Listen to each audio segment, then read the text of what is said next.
big part of replicating that environment.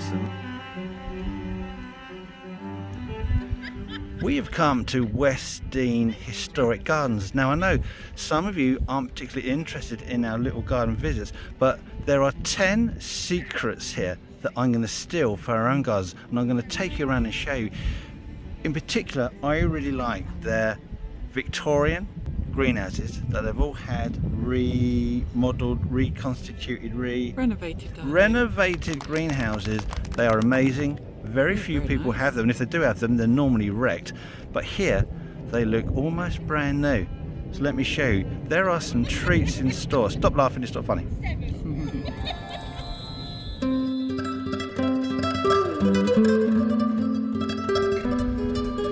This building here is the first secret of West Dean, because this is what used to be known as an orangerie, where you would overwinter your citrus crop so they would survive our winters in order to be brought back outside in the spring. You've got all these massive floor to ceiling windows to let in as much light as possible, plus venting in case things get too hot in the spring. You don't want to damage your plants by overheating. And I'm not sure if you can see, but you've got a complete glass roof. The secret reason why people grew these citrus plants back in the day wasn't because they were trying to produce the fruits, although that was an added benefit. It was because of the highly scented blooms. Many large country houses would have these highly scented plants in order to mask the rather nefarious scents from people's latrines. We don't need to worry about that anymore because we have piped water and drainage, but back in the day that's what they did, and that secret still survives today.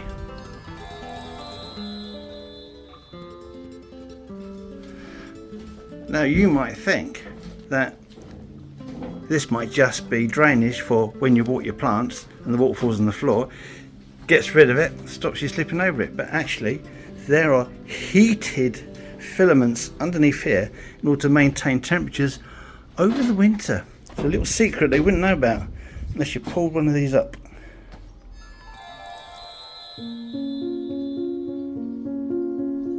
So Lorna, if you've got a greenhouse and you need to increase the humidity for the plants because they can't cope with the dry air, then you need some additional humidity. How are you going to do that? Well, here's a secret for you. Small reservoirs in order to raise humidity. That is genius.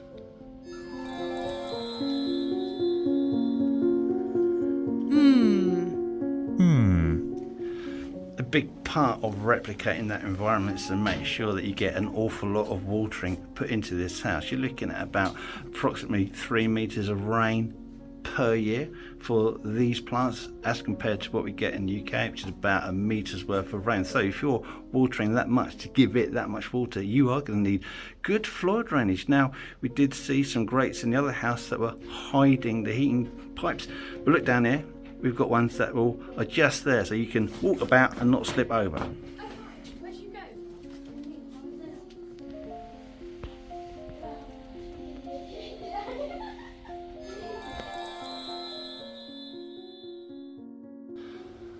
One of the qualities of a decent head gardener is to be able to bring the first crop of any crop far further forward in the year, and in this case we have this wonderful patch of rhubarbs behind which you can see a few old terracotta pots. Now these are full sim pots for rhubarbs, and if you place these pots over your rhubarb crowns in the early spring, you can bring forth a early crop of rhubarb stalks between 4 and 6 weeks of your regular crop. Now that is a fantastic secret.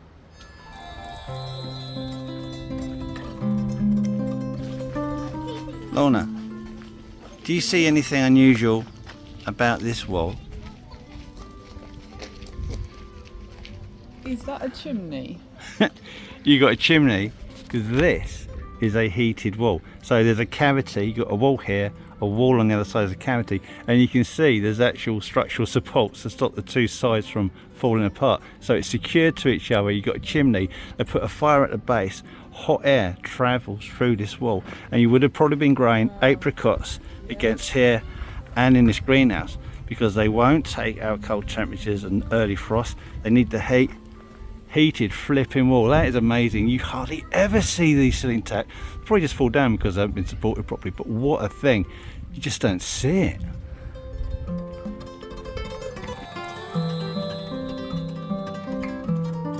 So we are halfway through our list of 10 and Lorna has something she wants to show you. Oh my god. What? Look at this. There's a murder plant. There's been a murder. Look at it. Oh, that's great. Oh, I absolutely love it. Now, there's a secret in here. Do you want me to show you the secret? Yeah.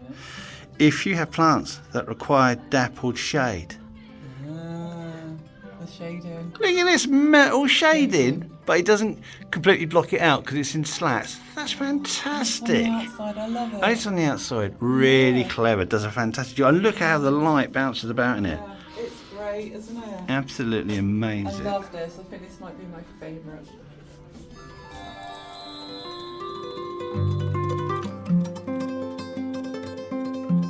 See, this is an old school secret, and it's about growing strawberries.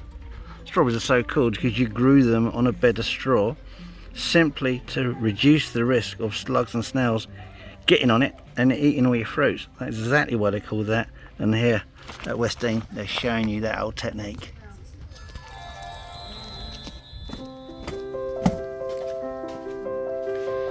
Here's a secret, which at least I think I know what this is. I think this is an old pineapple bed where they used to fit loads and loads of manure in the bottom of it. The manure would rot, release heat, and they would use this for growing pineapples because the pineapples need higher temperatures. Plus, it's a south-facing glass house, which is why it's got all this shade on it, because it just gets too hot. So you rarely see these. Do they call it, Lorna, do they call this a pineapple pit? I think they call this pineapple pit. This, if it is what I think it is, this is the first one I've seen in real life. You can see how much depth would have gone in to build up the heat from the farm now. So there you go. That's a secret you really don't see very often. One pineapple pit from when we used to grow these here in the UK back in the day. Pineapple pit, eh? Can we have one? When we get the big house. Let's just say big pineapple. The big house, the big pineapple we're never going to get. You've just seen something, haven't you? Oh, it looks amazing. Look, pears in a ring. That is how you train pears. If you don't want them too tall, but you want to be super productive. I mean, look at it. I've never seen training like that. It's on a leg, comes out, and it's up here. This means that you get excellent ventilation through the plant. Very low risk of fungal infection. It's at picking height. You don't need dangerous ladders. That is a fantastic secret. Goodness knows how they managed to make this. This is impressive. Absolutely stunning. I think I'm repeating myself by saying stunning at everything.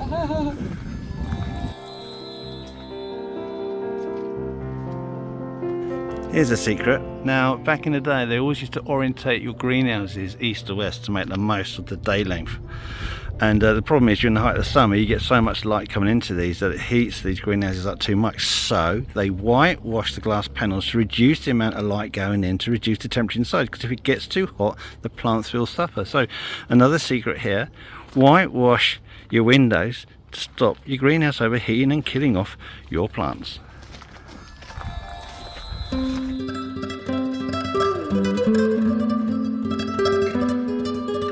Love ferns, me. You know, you said I like ferns and I want some more. Yeah. Can I have all of these? Everyone. You can have 12? what, 2? Oh, they're amazing. Look at them. Absolutely. Look. That is very pretty. So nice. I wouldn't even know how to say that. Probably growing and then these sissies. I think you said that absolutely perfectly. Nailed it. It's amazing. Now this might look like nothing at all, but when you're trying to increase humidity in greenhouses, which is an enclosed space, you increase the risk of fungal infection, so you've got to have some decent ventilation. What you have here is a lovely little ventilation flap, absolutely stunning. Another great secret from the Victorian period. And another secret for those plants that need to be consistently moist in the pot, there's a pond in the greenhouse. Flipping amazing. So you have a fruit orchard, you also have a reduction in the number of pollinating insects. How do you make sure that your orchard's properly being pollinated? Well, here's their secret. A giant insect hotel. That is impressive. Lorna, stand next to it. I think this is the biggest one I've ever seen. Enormous. Absolutely giant. It's a hotel for tarantulas, isn't it? Yeah. Typically they contract beekeepers to bring their bees out. Obviously not doing it here, but that's not a bad idea, is it? Great idea. Right, so Lorna, that's it for my 10 secrets. It's been amazing. I must admit, I've really loved West Dean Gardens. I mean, the glasshouses are fantastic. Absolutely They've stunning. done so well with the restoration, but even considering we're into our third heat wave here this summer, it looks amazing. Yeah. Everything's still in bloom. Really good. The standard is fantastic. Now, if you've got any secrets, special gardening secrets that you'd like to pass on, put that in the comments. We would genuinely love to hear from you. Thanks for watching. And if you want to see more videos, there's going to be one right here. Click on that. Hopefully you'll enjoy watching that too. Say goodbye. Bye.